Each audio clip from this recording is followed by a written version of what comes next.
Yung mga chong, isang mabilis lang para sa PBA updates. Yun na nga, all PBA players ang magiging pambato ng Gilas Pilipinas sa darating na Asian Games na lalapag sa Japan sa September 10 to 20. Alaws Japan at Korean boys. Dahil dyan, kanya-kanyang entry ang mga fans kung sino-sino ang dapat na makasama. May lumabas na initial na listahan pero para patas, dalihin natin bawat koponan. Sa NLEX si Robert Bolick, may average na 17 points, 5 rebounds at 7 assists. Ayos ang scoring lalo na yung almost 8 pasa kada laro. At ang maganda ngayon sa veterano, ilang beses na tong bumibig time sa mga crucial nilang laban. Ika ng ilan, pwede ring subukan si Shawnee Winston na meron ding impressive na mga numero. Sa koponan ng SMB, syempre si Junmar Fajardo na chill-chill pa lang ang nilalaro ngayong Commissioner's Cup. May 8 points, 9 rebounds at 3 assists per game. Kaso alaws ng Kraken sa Asian Games. Last na nito ang qualifiers ngayong August. Kakombo ni Abay sa Gilas ay si CJ Perez na nag-iwan ng 16 points, 2 rebounds at 2 assists per game. Bago ito mapahinga gawa ng groin injury. Ang mga pwede pang i-consider sa serbesa ay si Don Trollano na sinasabing kasama nga sa listahan na may 17 average at consistent na off the bench ng SMB. Si Jerick Anmisi ay matunog din na tetestingin habang si Marshall Lassiter ay pwede ring pag-isipan para sa isa pang legit shooter. Sa Converge nangunguna si Justin Arana, bume 21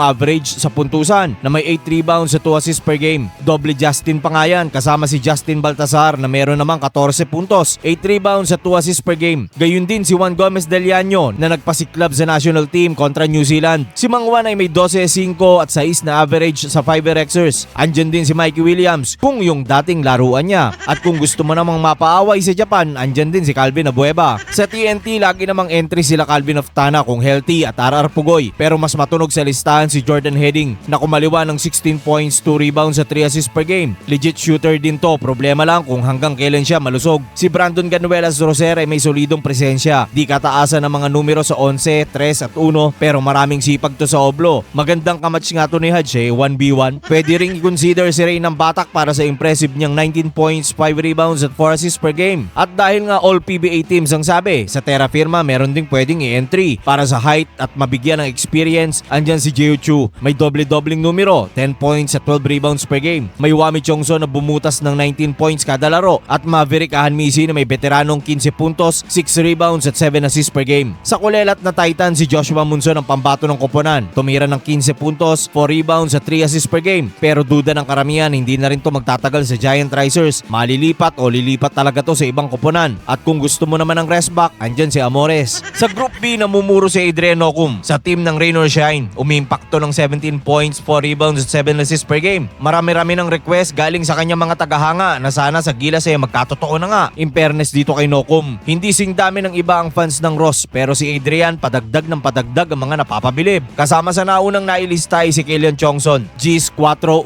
lang ang numero nito pero shooting at depensa naman ang kanyang nagiging pambato. Ang Magnolia Hotshots ay may kombong bagito. Si Jerome Lastimosa na dating Gilas ay may 14 puntos na average sa manok with 2 rebounds at 4 assists. Ang isa pang nais ng mga fans na mabigyan ng tsansa at sinasabing maisasama nga ay si Save Lucero. May 15 puntos at 8 rebounds. Malaking may shooting, may tulin pero ang mas bitbit nito ay yung sipag taas baba. Sa Phoenix walang masyadong kaputukan ng stats pero maraming pwedeng pagpilian gaya nila Jason Perkins at Richie Rivero na parehong 12 puntos ang average. Si Ken Taffin na matulis sa 3 at buhay-buhay dumepensa. Ang Blackwater ay may Cedric Bearfield. Matagal na tong inaawit ng Pinoy fans para sa Gilas na balitang isasama na nga. Uma-average ito ng 19 points, 2 rebounds at 2 assists per game. Scorer tong may tuturing at unti-unti na ring naihilot ni Coach Pat na matutong mamili ng tamang tira dahil nga ang laging naipipintas dito kay Bearfield magaling pero buhaya. Kasama nito sa bossing ang batang Gilas na si Dalp Panopio. May 10 points pero di pa ganun ka-impressive ang pagtitimon nito sa pabango. Sa Meralco, andyan ang suki ng si Chris Newsam. Hindi puntos ang tinatrabaho nito sa Gilas kundi pang veteranong depensa. Pero nais din ang kanila mga tagahanga na maisama si CJ Cancino. Ito ang pang-opensa dahil hindi talaga mahiyain tumira. Ang sinasabing mapapasama talaga ay itong si Brandon Bates dahil kailangan na matangkad. Meron ding hindi katangkaran sa katauhan ni Jason Brakeman. Ang last team sa Group B ay ang Barangay Ginebra. Expected na dito ang suki na rin sa Gilas na si Scotty Thompson. Nakakabalik pa lang sa court. Kagilas din si RJ Abarientos na siyang number 1 local ng barangay. Wala nang Japet Aguilar pero andyan pa si Troy Rosario na kasama pa rin sa pagpipilian ni CTC sigurado. Ang dami nang nabanggit pero syempre hindi yan pwede lahat isama. May mga bumoka na all-star na ang buuin. Meron namang mga fans na nagsasabing dapat ay balansehin. May bumuboses naman na malalaki ang kuhain. At meron ding nagsasuggest na mga shooters ang dapat dalin. Tama naman lahat at pwede yang pagsama-samahin. Kasama si Justin Brownlee. Balik Gilas gilas na si Kai Sotto, pero sana lumaro din ang sentro sa Asian Games. Si Long Bamba pwede?